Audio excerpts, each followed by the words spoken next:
Chop ketchup. So, okay na ba itong setup kong 360? So, ang ginawa ko, itong parang Motovolf to eh. Yung clamp na ganito. Yung ganyan. Yan. Pero yung dulo niya, yung bilog na naka-attach sa 360. Invisible stick. So, ganyan dito. Dito muna. Then ito. So, ang ginawa ko kasi, yung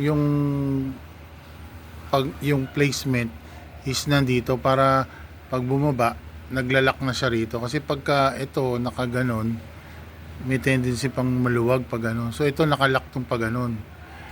Kahit ito rin,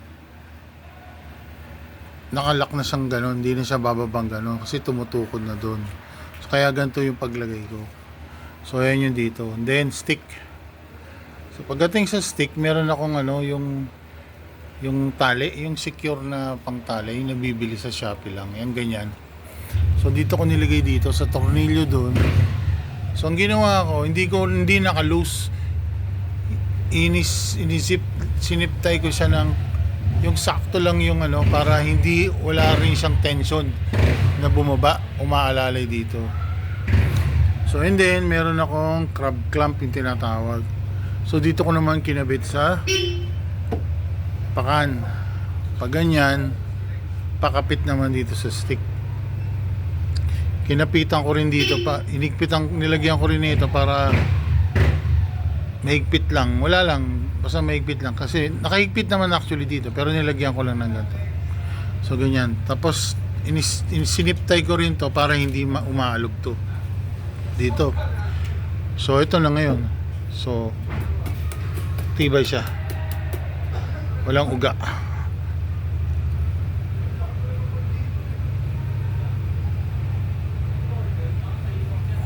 So ayun yung dulo niya.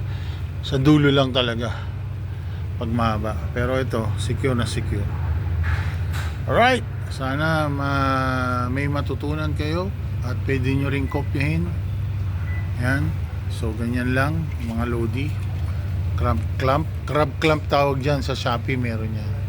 Insta stick, tapos tinurnilyo ko na rito, naka-tornilyo rito yun dun.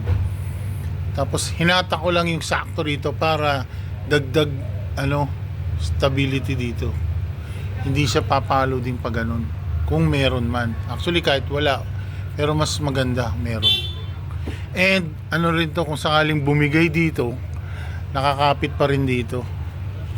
Mahigpit. So medyo masisave pa. Alright. Babush.